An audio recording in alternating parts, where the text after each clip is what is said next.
Boop beep doop. Chunt plays games. Oh, yes, Uncle Chunt. Okay, welcome back to Uncle Chunt Plays Games. Yeah, I was just debating last time who I'm going to choose here. Whose poem to read first. Just to see if it makes any kind of choice of favoritism. I don't know. I'll go sorry. Dot dot dot. Uncle Chunt, I really love your poems. I can't believe you've been hiding these from me. I'm not hiding anything. Except my dick. But your poems are so good. Yesterday's and this one too. You can't tell me you haven't done this before. I mean, you're really the only one who feels that way, so... No way! Not even Natsuki! Well, I guess Natsuki is the least likely to admit how much she likes something. But I don't think it's that. What do you mean? Well, I guess I'll be honest about it. It's a lot easier to write poems when I'm thinking about you. Wow. Stop thinking weird things, idiot. I just mean that you're a really expressive person, I guess. How am I supposed to write poems about my own stupid life? But you somehow make everything in your life an adventure. Even the little things. Like cooking? Let's not talk about that. So yeah, I guess what I'm saying is that I can feel more feelings through you than I can through myself. We have that kind of weird connection. It's your fault for getting in my business all the time. I don't know if I understand. Sigh. You never understand when I try and explain things to you, do you? Sorry. I pat Sayori's head. Hey, I'm not a kid, you know. We sure fucking act like it. Are you sure about that? Maybe. Sayori starts fiddling with her pencil between her hands. Hey, Uncle Chunt, will you give me a poem? I kind of want to keep it. Huh? Why? Because, well, it's the first time you've written something for me. Oh, animation gasp. Oh. Sayori, you completely misunderstood. I didn't write this for you. Sigh. Are you even listening anymore? Well, whatever. I'll give it to you when we go home. Really? Snap. I broke my pencil. Sayori hastily bends down to pick up the piece she dropped. But being inattentive of her surroundings, she bumps right into me. So sorry. It's fine. You just bumped into my dick, that's all. No big deal, I've already got blue balls enough as it is. I'll get it for you. I bend down and pick up the broken pencil. Sayori clutches the desk beside her to support herself, knees shaking. I'm a little clumsy today. Let's sit down, Sayori. Yeah. I grab Sayori's arm and help her sit at the desk. Anyway, I still haven't read your poem. Oh!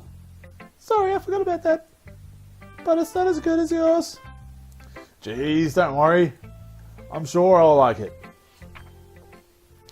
Oh, it's a long one. Bottles! I pop off my scalp like the lid of a jooky cookie jar. Holy crap, off to a start. It's a secret place where I keep all my dreams. Little bolts of sunshine all rubbing together like a bundle of kittens. I reach inside with my thumb and forefinger and pluck one out. It's warm and tingly, but there's no time to waste. I put it in a bottle to keep it safe. And I put the bottle on the shelf with all the other bottles. Happy thoughts, happy thoughts, happy thoughts, happy thoughts and bottles all in a row. My collection makes me lots of friends. Each bottle a starlight to make amends. Sometimes my friend feels a certain way. Down comes a bottle to save the day. Night after night, more dreams. Friend after friend, more bottles. Deeper and deeper my fingers go.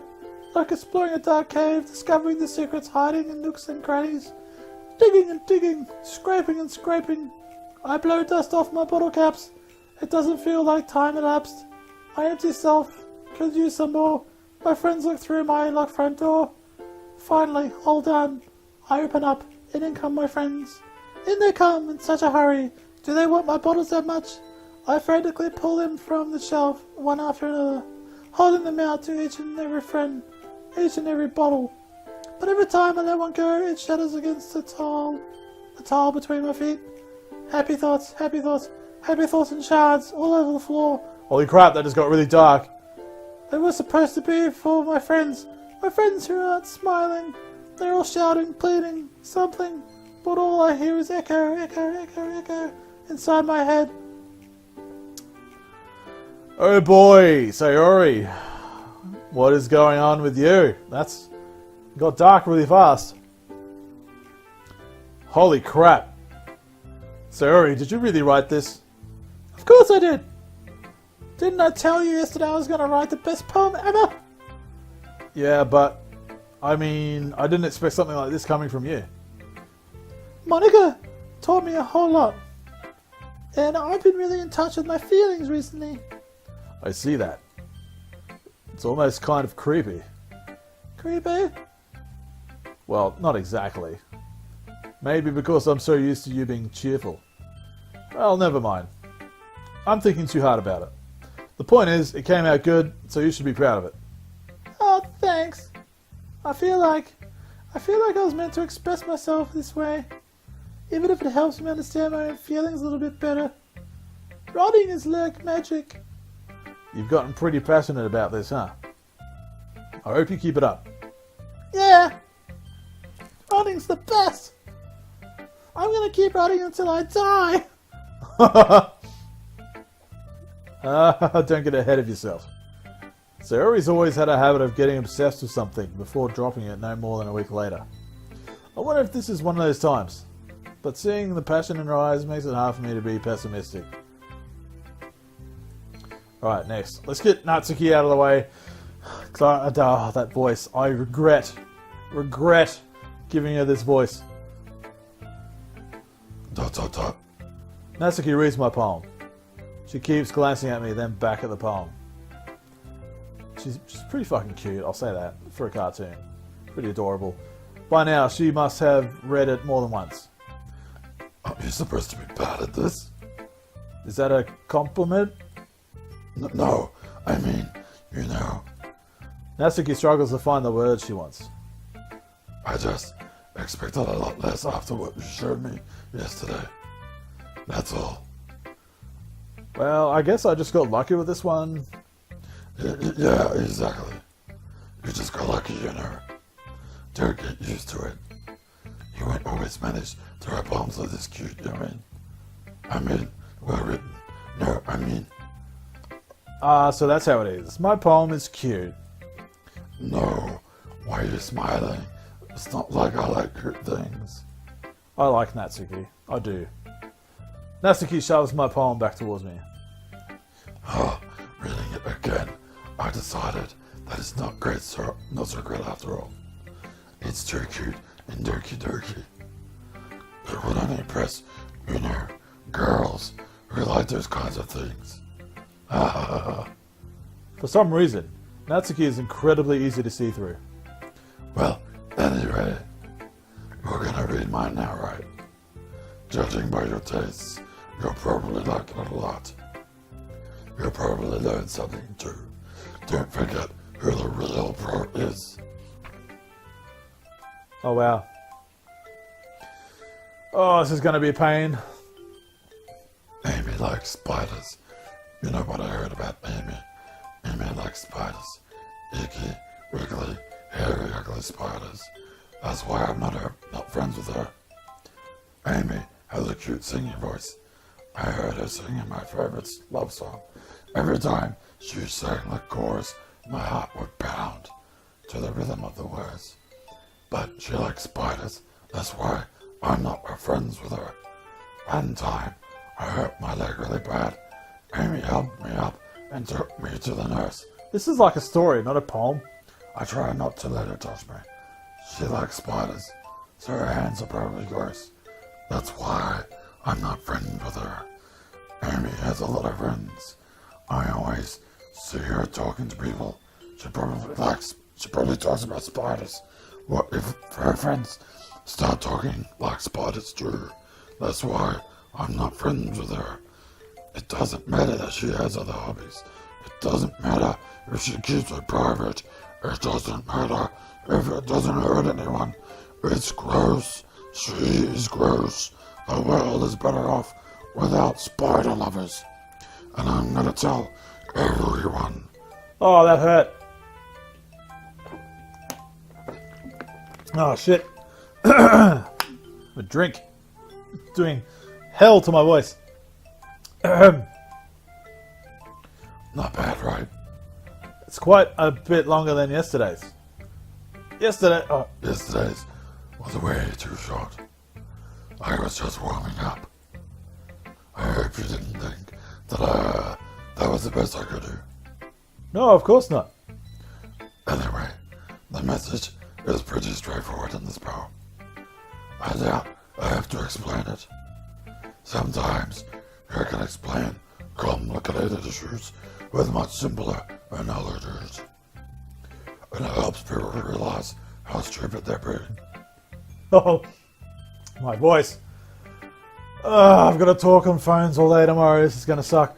Like anyone would agree that the subject of this poem is an ignorant jerk. Do you know people like that? Of course, it's about how everyone thinks my. That doesn't matter. It can be about anything. I wrote it to be easy to relate to. Everyone has some kind of weird hobby or guilty pleasure. Something that you're afraid if people find out they make fun of you or think less of you. But that just makes people stupid. Who cares what someone likes as long as they're not hurting anyone and it makes them happy? Oh, come on! I think people really need to learn to respect others for liking weird things. Well, you're definitely right. At least I can relate to that. And I'm sure a lot of other people can too. It's what I do best after all. I don't like writing unless there's a good message to take away from it. Like conveying emotions is important, but I want to make people think, not just feel. Remember that. I'm gonna write a good one for you tomorrow, too, so look forward to it. Let's get Monica out of the way. Hi again, Uncle Chunt. How's the writing going? Alright, I guess. I'll take that. As long as it's not going to be bad. I'm happy you're applying yourself. Maybe soon you'll come up with a masterpiece. I wouldn't count on that. You never know. Want to share what you wrote for me today? Sure, here you go. I give my poem to Monica. ... Alright. It's pretty good. It makes me think of Sarah, like the other one that you wrote. You two are like the dynamic duo. Yeah, it's kind of exaggerating it. Yeah, probably. But you do spend a lot of time with her even in this club, don't you? Then again, I don't blame you for being a little shy. Oh, I'm not shy. It's just... I'm just teasing.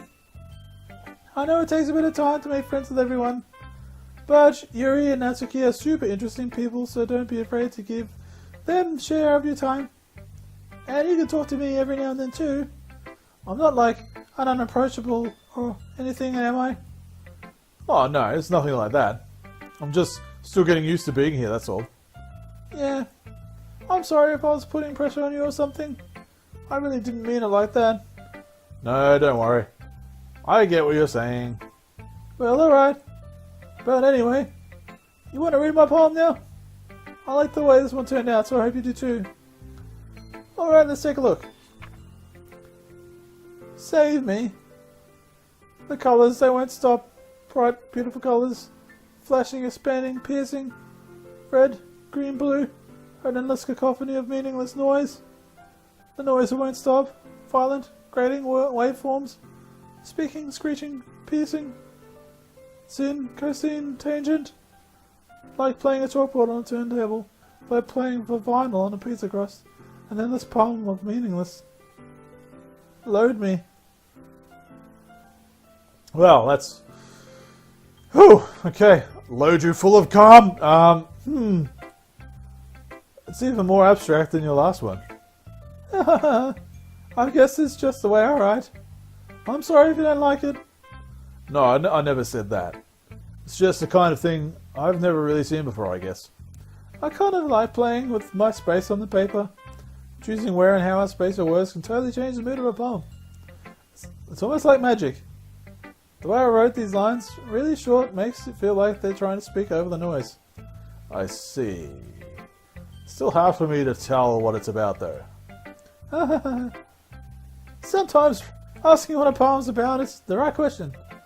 A poem can be as abstract as a physical expression of a feeling, or a conversation with the reader.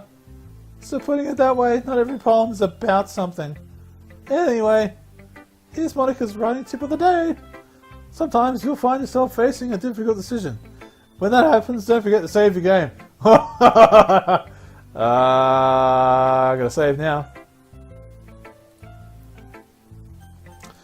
I'll take that as a sign, Monica. You never know when you might need to change your mind. Or when something unexpected may happen. I don't know when her voice started into a prepubescent boy or like Morty from Rick and Morty. Or when something unexpected may happen. Wait, is this tip even about writing? What am I even talking about? That's my advice for today. Thanks for listening. Yuri. Oh boy. Let's see what you've written for today. ... Well done, Uncle Chunt. Your skills are already improving. Really? Thanks, Yuri. Coming from you, that means a lot. Eh? It's nothing. I'm just happy to help inspire fellow writers. I know you're new to this, so don't worry so much if it seems like you can't get your poem to feel perfect. You don't need to be afraid to be a little more daring. Metaphors can go a long way. Don't feel like you need to work your brain like turning a bunch of gears. Try letting your mind wander through your feelings and write down the things you see and hear. That's one way to truly enable your reader to see into your mind. It's a very intimate exercise. I see. That's a certainly interesting technique. Thanks for sharing. I have, an example of that if you'd like to read it. Of course. Is this the poem you wrote today? Yuri nods. Yuri nods and timidly hands me a poem. Holy shit. The raccoon. It happened in the dead of night while I was slicing bread for a guilty snack. My attention was caught by the scuttering of the raccoon outside my window. I need to have a drink.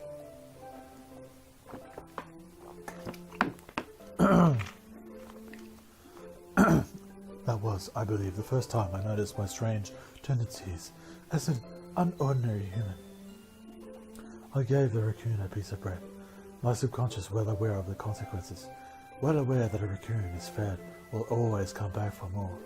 The enticing beauty of my cutting knife was the symptom, the bread, my hungry curiosity, the raccoon, an urge.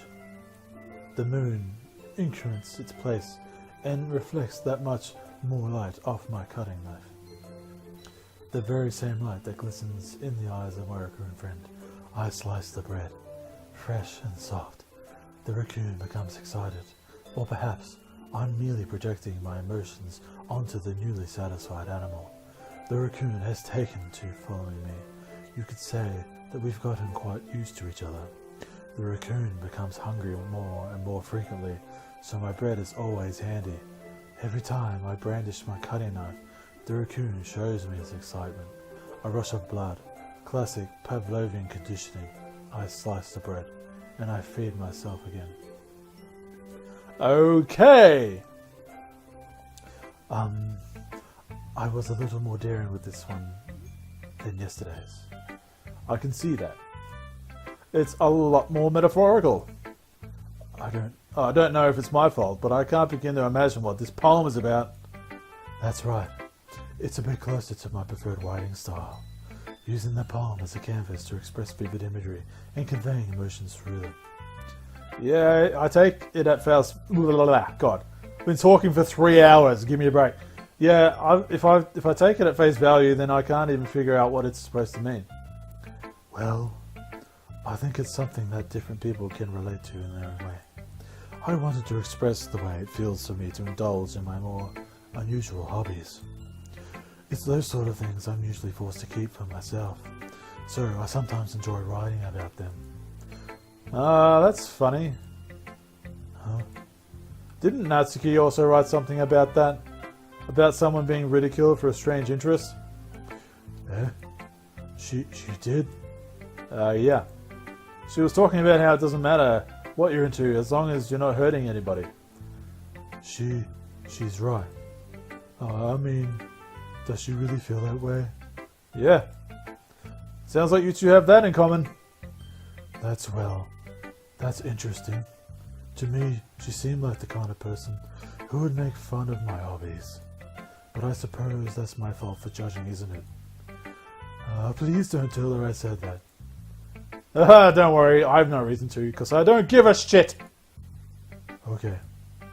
Well, thank you for sharing it with me. After all, if I hadn't learned to embrace my own weirdness, I would probably hate myself. Hi, I might be ranting a little bit now. Yeah, you are. Can you please stop? But I'm glad that you're a good listener. It's not that I'm a good listener, so you don't stop talking. Okay, everyone. We're all done reading each other's poems, right? I have something extra planned for today, so if everyone could come to sit in front of the room. Is this about the festival? Well, sort of. Do we have to do something for the do we really have to do something for the festival? It's not like we can put together anything good in just a few days. We'll just end up embarrassing ourselves instead of getting any new numbers. That's a concern of mine as well. I don't really do well with last minute preparations. Don't worry so much. We're going to keep it simple, okay? We don't need much more than a few decorations. Sayori has been working on posters and I've designed some pamphlets we can give out during the event. Where is Sayori? Sayori hasn't been around here for a while. Okay, that's great and all. But that doesn't tell us what we're actually going to be doing for the event. Ah, sorry. I thought you heard about it already. We're going to be performing. Performing? Monica. Yeah, we're gonna be having a poetry performance. Each of us are going to choose a poem to recite during the event. But the cool part is we're going to let anyone else come up and recite poems too.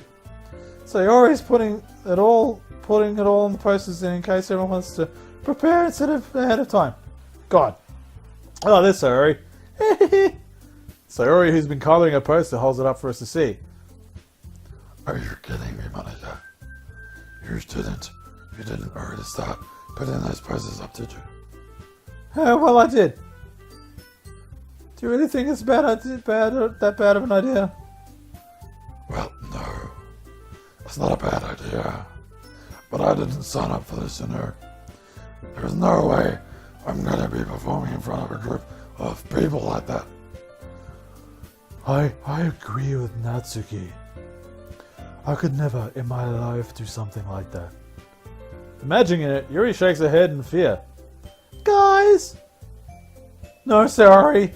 I understand where they're coming from. Remember that Natsuki and Yuri have never shared their poems with anyone until just a couple of days ago. So I have to ask for them to recite their poems out loud to a whole room full of people. I guess I kind of overlooked that. I'm sorry.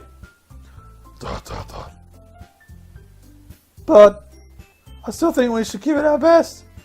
We're the only ones responsible for the fate of this club. If we start the event and each put out a good performance, then it'll inspire others to do the same. And the more people perform, the better we'll be able to show everyone what literature is all about. Yeah! It's about expressing your feelings, being intimate with yourself, finding new horizons, and having fun. That's right. And it's been those reasons we're all in this club today. Don't you want to share Don't you want to share that with others? To inspire them to find the same feelings that brought you here in the first place? I know you do. I know we all do. And if it all takes is standing in front of the room for 2 minutes and reciting a poem, Then I know you can do it. Dot dot dot. Dot dot dot. Natsuki and Yuri remain silent. Sayori looks worried.